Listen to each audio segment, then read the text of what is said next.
Peter, thank you very much, and to the commission members that are here today, I want to say thank you for your public service. We got a great commission and men and women who truly love this state and are making a big impact. And Carter, I want to thank you. This lake has it's got a lot of memories for a lot of people, and all across this state we have beautiful resources in this place, and I'm not too bashful about bragging about Texas, and I can't think of a more beautiful place to live in the world than Texas. And you take a nice spring day like we have today, and it's pretty easy to back that up. The Parks and Wildlife, that agency, and the men and women who wear the uniform and who work in that agency, I want to say thank you for all that you do and looking after our resources and making sure that the natural beauty that we have in this state is continued on for generations to come. This movement that we're talking about here is really picking up steam across the state of Texas, and we've partnered with a number of folks, and I want to say thanks to the Wildflower Center and the Bass folks for being here. They both understand how impacted we can be. They're every bit as deeply concerned as Parks and Wildlife, and these are some highly gifted organizations that we have that are helping us. And people who study these types of events, they know that completely eradicating some species is kind of a fool's errand, and our focus is on how we control this, how we keep it from coming into another body of water. That's our big interest right now. I believe one of the key components of any successful undertaking is a well-informed public, and that's what today is really about. Is to those of you in the both print media and the visual media and radio, as you take this message, and we want to thank you for being here because you're part of the public, and you make up a very important role as we inform the public.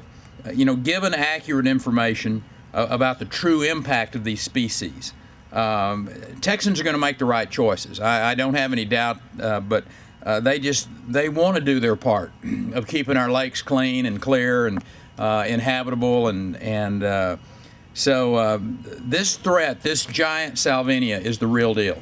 This is a real threat to the future of our waterways in the state of Texas.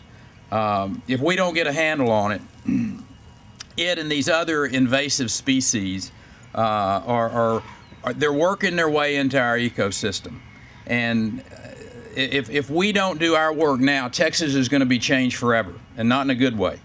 Invasive plants and animals tend to they kind of shoulder aside the native plants and animals that we have in Texas, and they throw our ecosystem out of whack.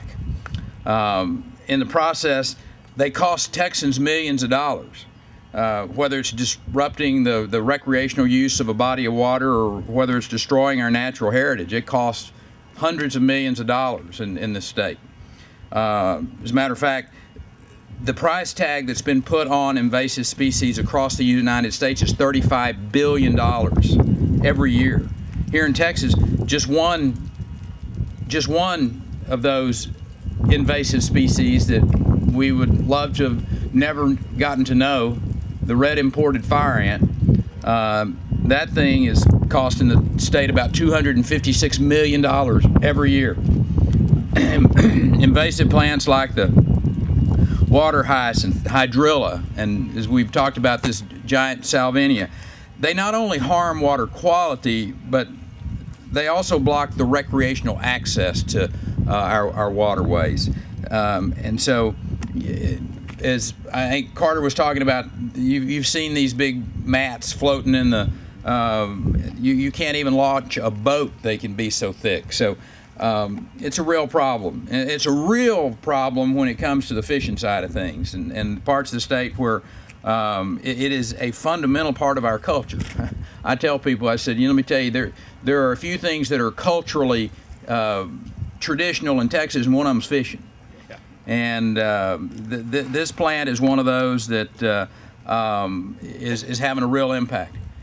$2.4 billion positive impact on the state of Texas, what the fishing industry is. When you start talking about what this plant can do to that impact economically, then you start seeing that it is very serious and very real.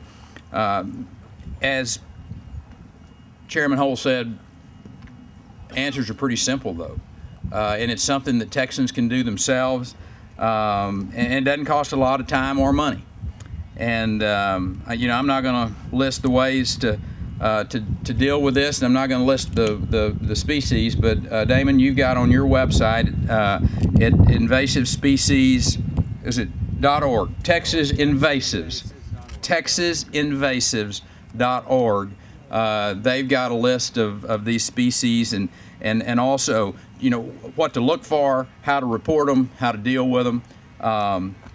Today I want to focus on the action that'll have the biggest impact on the spread of this this invasive, and we're talking about giant Salvinia. If you do any boating in the state of Texas, just clean your boat off. We're going to have a demonstration over here in a minute about how to do it. Your trailers, your gear, out from under the boat, in your prop. It's really pretty simple. And like all great solutions, it's simple to remember, and it's even easier to do. So I encourage all Texans to get on board with this effort, to embrace it with the same enthusiasm that you applied to Don't Mess with Texas. And invasive species are, well, they're just litter when you think about it. So, you know, we don't need people throwing things out the window of their vehicle, and we don't need people taking trash from one lake to another. Let's just treat Salvinia just like we do litter. You see it, pick it up, clean it up, take it off.